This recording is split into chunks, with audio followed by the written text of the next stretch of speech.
guess, a lot of people obviously are clamoring to see him, but you and Nick and everyone obviously have to temper that and bring him along slowly. But where's the chance, I guess, for him in camp?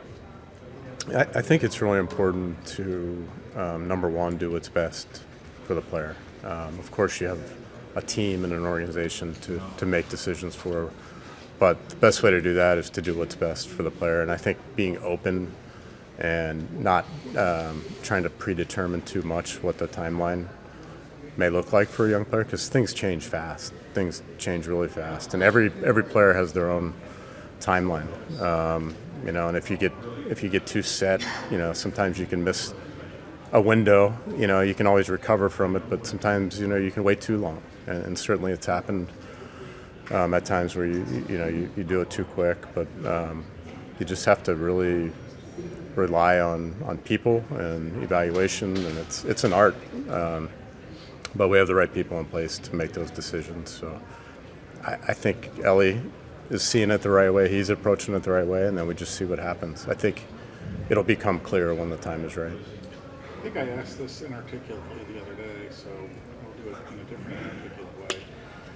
How many places do you have set spaces where you look at your roster? Where are the competitions is kind of the other part of that.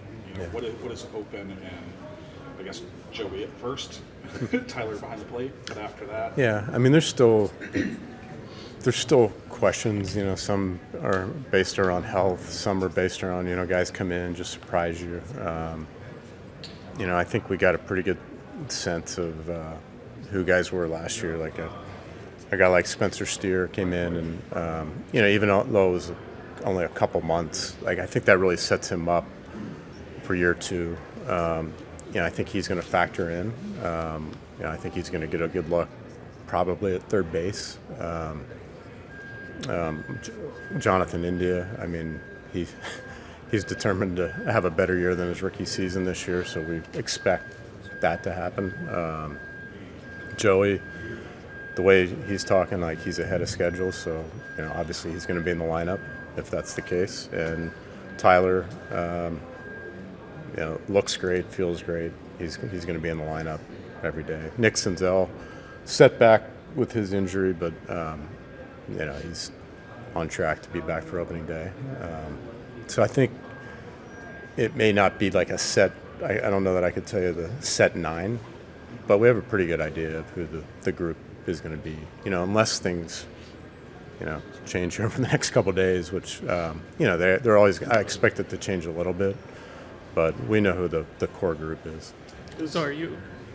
I was going to say, does any of your thought process, maybe even with Jonathan, change with the rule changes with no shift? Just because you guys won't have that available to you? I mean, the rule changes are going to affect this game in a big way. There's no question. It's been fun thinking ahead to try to turn those into an advantage and try to think ahead, and our team will evolve over time. But for right now, it's how can we prepare our team the best way we can. Number one, it's really understanding the rules. It's talking to people in player development that have experienced them, creating practice strategies around that. But a guy for Jonathan, in my mind, he's coming in to be our second baseman. He had several injuries last year that he played through. I think he learned a lot about how to keep his body healthy last year. And he looks great. He was in Cincinnati this weekend running sprints, and he looked better than he did the entire year last year. So he's a young player. He's plenty athletic.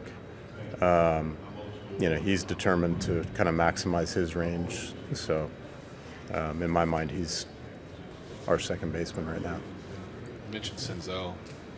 He mentioned at Reds Fest that he hasn't walked in 3 months. He's still on that scooter and all that. Is you guys really think he could be ready in time for camp and make opening day in time? Yeah, I mean, I hear you. I mean, it was tough to see him scooting around still. That's how he left the season. Yeah.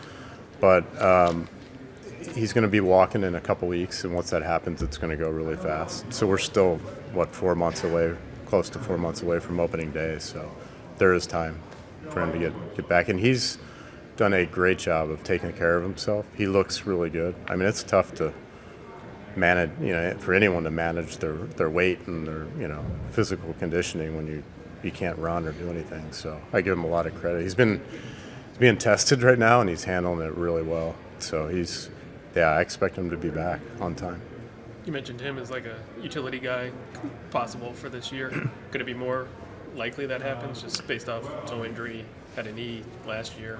Yeah. Like a couple leg injuries. It could be. I mean, right now, the way our team is today, I need in center field, and he's played well enough. I think he's learned a lot. A lot of it has to do with his physical health and the kind of shape he's in, and when he's at his best, he can play a good center field. So right now the need is kind of there, but we've kind of established that if the need changes, that he's ready to be moved around. But where we are today, I don't see that being the case.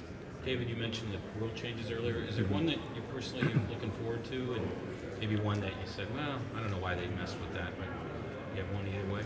Yeah, I've shifted all my thoughts to really being really excited about them, and just seeing how it can make our game better. And the more I've thought about it, I really think it's gonna do just that. It's gonna be a faster game. Each of them are going to affect the game differently. The big one for me that I've been thinking a lot about is just the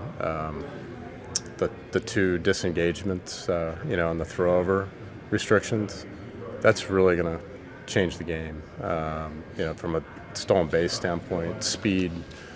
But even the no shifting, it's going to lead to more hits. Contact's going to be more important. Base running in general is just going to be more of a priority. So I think a lot of us really enjoy that style of play.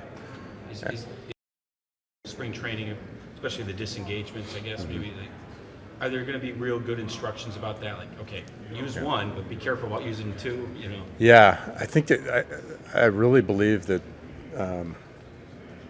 you have a chance to get off to a quicker start in some way. Like, you can create an advantage at the beginning of the season. If you're on top of it. And we don't have that nailed down yet, but we're already talking a lot about it. I've talked to a lot of people in the minor leagues who picked up some really good strategies. So, I think practicing those during workouts and spring training, just talking about it, making sure our players really understand what the rules are, and doing different type of presentations, and just really having some fun with making it, trying to create an advantage that way. And I think that's the speed and the athleticism and all that. Teams are going to be who they are, but I think from a coaching staff standpoint, it's kind of fun to think about how you can make a difference in that way. You guys haven't been a real good base running team. You haven't had a lot of speed. Yeah. Is there a way? How do you change that? Especially because I'm sure it is exciting, and it looks like that's a way to get some advantages. Yeah, I think it's kind of a style of play based on the personnel that make up your roster in a lot of ways, and base running has always been important to me. It's always been important to our staff. It's been important to our team, but I agree we haven't been as good at it as we should be or can be. But our team has changed. We had, even last year, we got younger. It's going to continue to change.